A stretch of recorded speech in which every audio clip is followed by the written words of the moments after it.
청취자 여러분 안녕하세요. 나울통의 진행을 맡은 조강래입니다. 빚내서 투자를 의미하는 B2, 영혼까지 끌어모아 투자한다는 영끌까지 최근 부동산, 주식, 가상자산 투자에 대한 관심이 급증하면서 생겨난 용어죠. 특히 내 집 한 칸 구하지 못하는 세상에서 청년들의 계층 이동 수단의 대명사로 자리 잡은 비트코인을 포함한 가상자산. 오늘은 이와 관련해 파워 인터뷰 준비했습니다. 네, 안녕하세요. 정치해설가 이태입니다. 오늘은 불법 증여나 이제 자금 세탁이 아니라 이제 정말 계층 이동을 위해서 투자를 하고 계시는 우리 트레이더를 한번 모시고 인터뷰를 진행을 할까 해요. 이제 많은 분들이 페이스북으로 접하셨을 수도 있긴 하지만 네, 오늘 직접 모셔서 인터뷰를 한번 진행해 보도록 하겠습니다. Power. Interview. 네. 오늘은 가상화폐 투자에 열광하는 2030 세대 그 이유는 이라는 주제로 나울통 진행하려고 합니다. 오늘 주제와 관련해 울산 지역의 문화기획자이자 가상화폐 트레이더로 활동하고 있는 홍지훈 씨와 인터뷰 준비했습니다. 홍지훈 씨 안녕하세요. 청취자 여러분께 간단한 소개와 인사 부탁드리겠습니다. 네, 반갑습니다. 안녕하세요. 저는 이제 지역에서 활동하고 있는 문화기획자이기도 하고요. 이제는 그 암호화폐 컨설턴트로도 활동하고 있는 홍지윤이라고 합니다. 네. 반갑습니다. 네, 반갑습니다. 듣자고 하니까 지역에서 이미 문화기획자로 사실 꽤 유명하신 분이더라고요. 근데 최근에는 또 가상화폐 트레이더로 활동하고 있으시면서 네, 또 유명세를 조금씩 또 키우고 계시는 이쪽 분야에서 그래서 가상자산에 대한 관심도 좀 남다른데 이 가상자산에 투자를 하게 된 계기가 어떻게 되신지 좀 궁금합니다. 네, 저는 이제 9년 동안 이제 지역에서 문화기획자 활동을 하면서 네. 축제 같은 걸 이제 제 스스로 저희들이 하고 싶은 것들을 청년들이 하고 싶었던 것들을 만들다 보니까 사실 이제 관에서 그렇게 도움을 많이 되진 않았어요. 네. 그래가지고 저희가 이제 대출을 내거나 아니면 사채를 쓰거나 이렇게 하면서 이제 저희가 축제를 한번 그런 재밌는 축제를 우리가 한번 만들어 보자는 신념 하나가 가지고 그걸로 이제 만들다 보니까 빚이 너무 많이 쌓이게 된 거예요. 그렇군요. 네. 네네. 그래가지고 그때 얼마 정도 빚이? 한 2억 가까이? 예. 엄청난 빚이네요. 한 그- 개인한테 그렇게 빚이 지어지신 그렇죠. 거예요? 20대에서는 2억은 어마어마한 돈이니까. 그렇죠. 네. 네네. 그래서 그때부터 내가 암호화폐를 통해 가지고 내가 빚을 탈출하고 내가 하고 싶은 일을 한번 마음껏 해보자 해가지고 그때부터 시작을 했습니다. 네.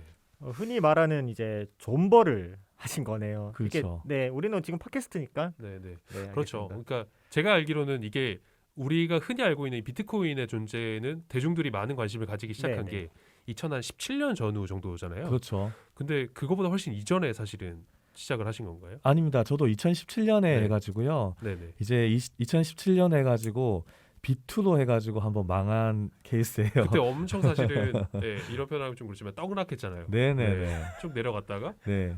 말 그대로 존버를 하신 거네요. 그렇죠. 되게 영끌 쭉 이제 1세대입니다. 기다리셨다가 네. 네네.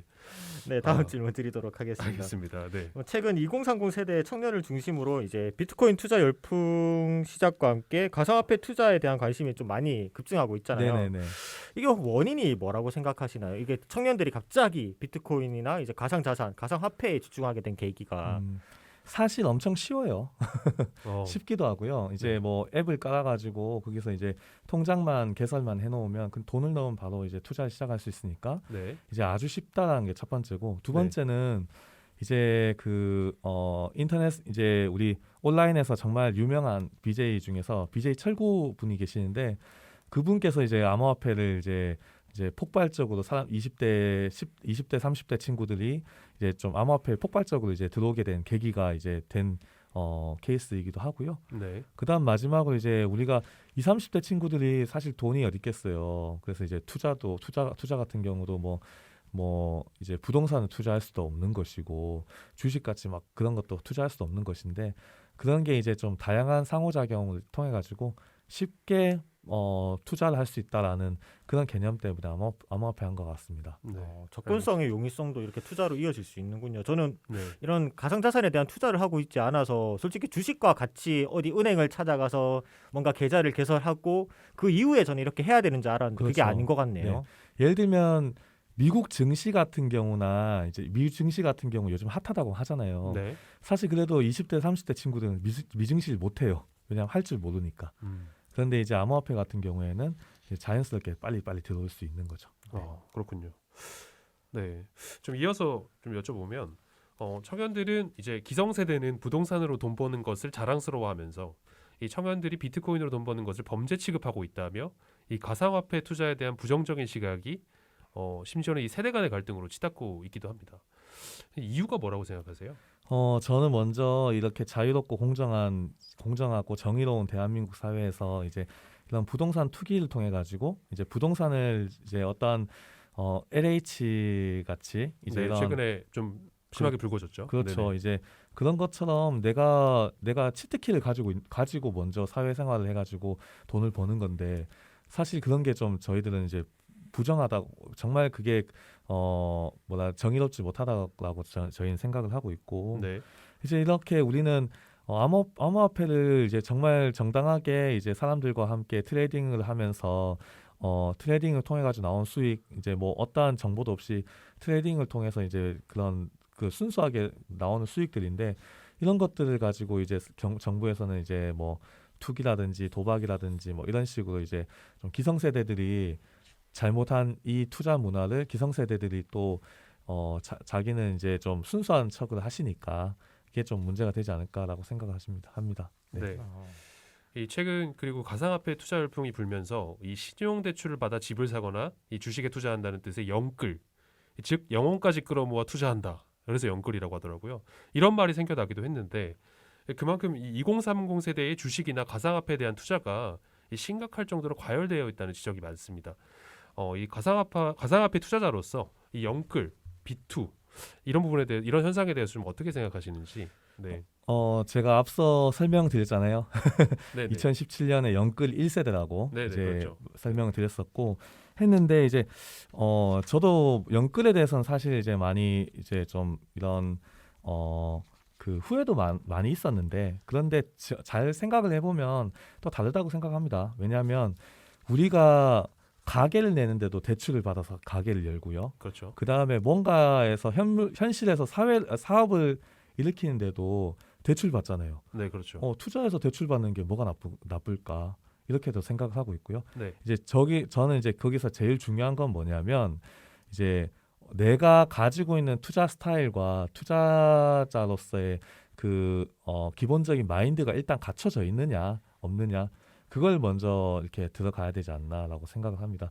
저는 네 그렇게 생각하고 있습니다. 알겠습니다. 네, 뭐 일단은 말씀해주신 대로 이렇게 순수한 투자가 이루어지면 좋겠으나 일단 정부에서 걱정하는 건 이 부분이 있더라고요. 제가 앞에서 조금 짧게나마 말씀을 드렸는데 뭐 불법 증여나 이와 같이 이제 불법 행위, 자금 세탁 등에 대해서 우려를 해서 그거를 이제 세금으로 매겨서 추적을 한다던가 뭐 일단 그런 취지로 일단 얘기는 하고 있긴 하던데 그게 자칫 잘못해서 순수하게 정말 자산 증식이나 홍지수 선생님 같이 투자를 통해서 가치를 실현하고 계층 이동을 원하는 청년들한테 피해가 주면은 안 된다고 저는 일단은 저도 그거에 대해서 동의를 하고 있는데 어쨌든 조금 더 확실한 이제 규제 방안이나 순수 투자자들에게 큰 위해가 없는 정책이 조금 만들어져야 되지 않을까 생각을 조금 하고 네, 다음 질문 좀 드리도록 하겠습니다. 네. 이런 이제 가상자산 투자 방법으로 모두가 정말 수익이 나면은 정말 좋잖아요. 근데 얻는 사람이 있으면 잃는 사람도 존재하잖아요.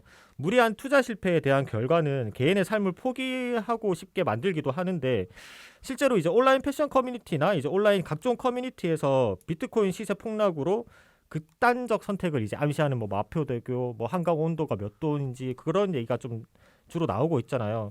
그래서 거기에 이제 관할 경찰관들이 한 시간 단위로 이제 순찰하는 웃지 못할 일들이 좀 벌어지기도 하던데 이와 같은 현상에 대해서는 혹시 어떻게 생각하시는지 좀 궁금하거든요. 그게 사실 이제 주식이랑 똑같잖아요. 주식도 이제 버는 사람이 있으면 잃는 사람도 있고 네. 모든 게 다 똑같다고 생각을 해요. 이제 그래서 이제 투자라는 게 모두가 이득을 볼 수 없고 이제 그런 주식 같은 경우에도 이제 결국 잃는 사람과 버는 사람이 나눠지는데 그런 것들에 대해서는 아직 뭐 저는 크게 그런 게 없다고 생각을 하고 있고 만약에 이제 주식 같은 경우에는 시작 시간과 종료 시간이 정해져 있고 하루에 등락 가능성이 이렇게 막 되어 있기 때문에 변동성이 적지만 이제 암호화폐의 경우에서는 24시간 거래가 되고 있고 이제 변동성이 크니까 투자하는 것 자체가 돈을 잃을 수도 있죠. 그렇지만 이제 스타트업에 투자해서 대박 난다는 것은 돈은 번 것이고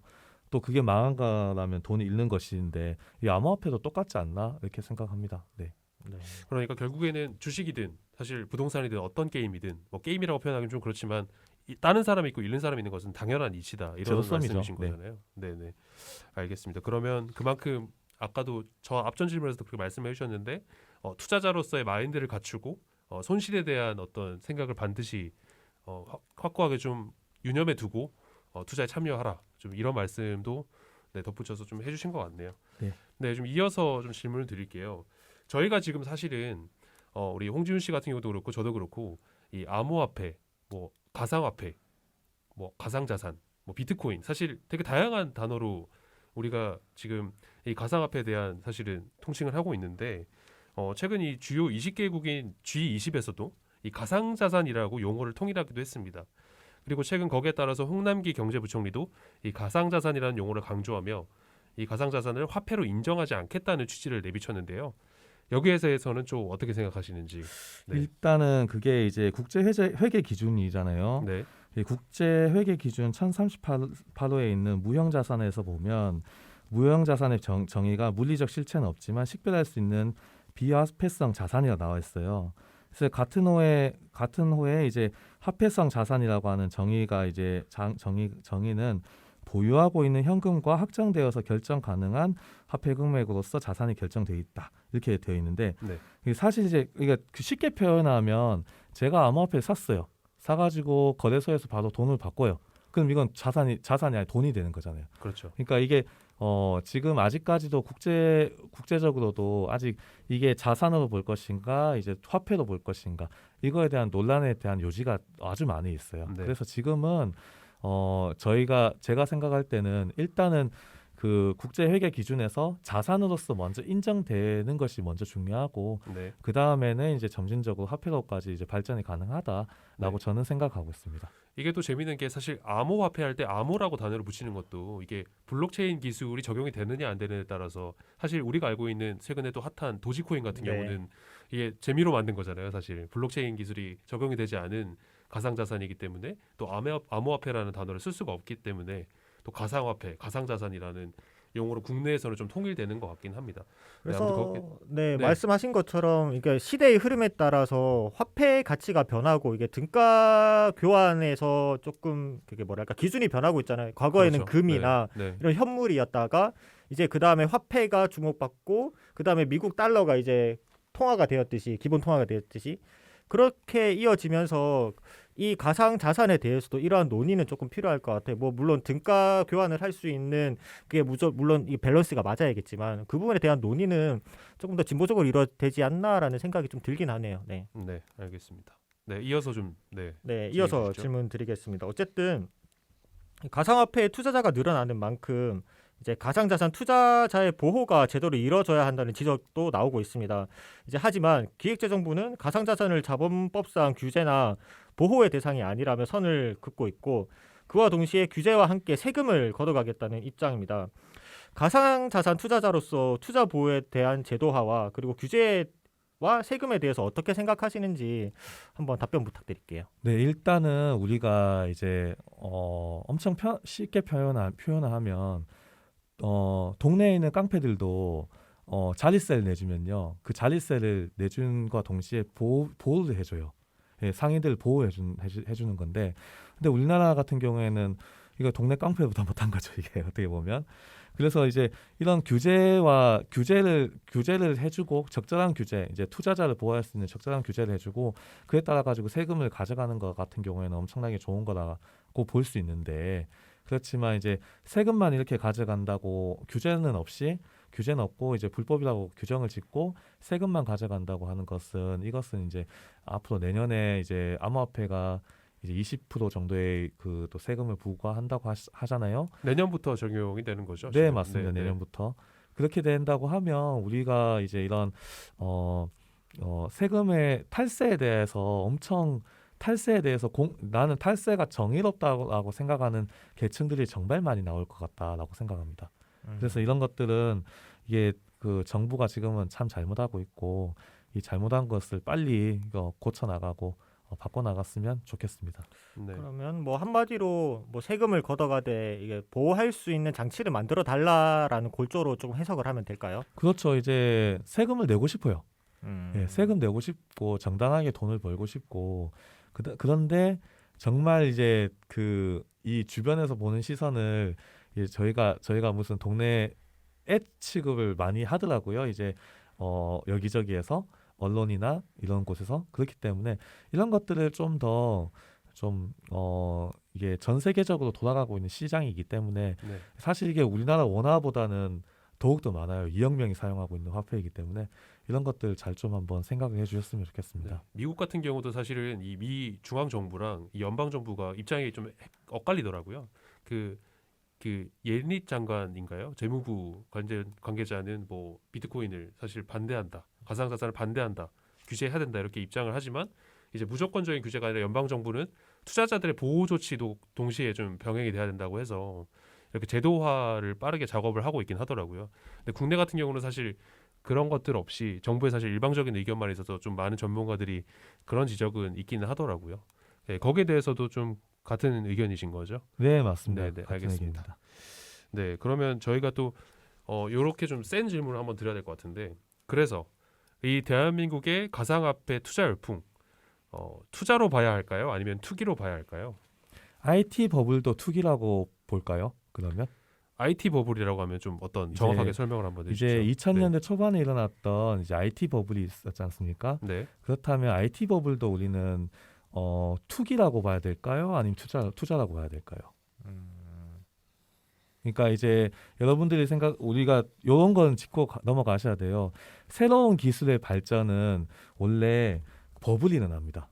새로운 기술은 버블이 일어나고 그 버블로 통해 가지고 기술이 발전하고 어떠한 사업체들이 발전해서 그게 이제 어느 정도의 생태계가 일어나는 거거든요. 그래서 그런 것들을 우리가 한번 유심히 봐야 될 필요성이 있고 IT 버블 때도 이제 우리가 알고 있는 이런 아마존이라고 하는 엄청난 큰 대기업들이 많이 생겨났었잖아요. 네. 그런 것처럼 이런 버블이라고 하는 거는 또 뭐 한편으로는 투기나 뭐 또 안 좋게도 볼 수 있지만 그 버블이라고 하는 것은 또 한편으로는 엄청 또 좋은 작용을 할 수 있는 것 중에도 하나다라고 생각합니다. 그래서 이제 이런 암호화폐를 저는 그래서 결론은 투자라고 보고 있고요. 그래서 이 투자 세계에서는 이게 어떤 여러 가지 분석을 통해 가지고 내가 투자를 해야 되는 것들 해야 된다, 해야 되지 않는다 이런 여러 가지 이제 정의가 있잖아요. 네. 저는 뭐 투자라고 보고 있습니다. 저는 만약에 이거 조금 틈새 질문 조금 하나만 드리자면 혹시 일단은 이 가상 자산이라는 걸 토대로 이제 세금 없이 100% 불법 증여를 할 수도 있는 그런 상황이잖아요. 네. 이 부분에 대해서는 혹시 어떻게 생각하시는지, 이건 어떻게든 한번 조금 규제를 해야 되는 건지 그 부분에 대해서도 한번 얘기를 들어보고 싶어요. 일단 먼저 정부가 잘못했죠. 왜냐하면 3년 동안 이제 그냥 수수방관하다가 이제 와서 이제 이렇게 한다고 하는 것이 사실 정부가 엄청나게 잘못한 것이라고 생각합니다.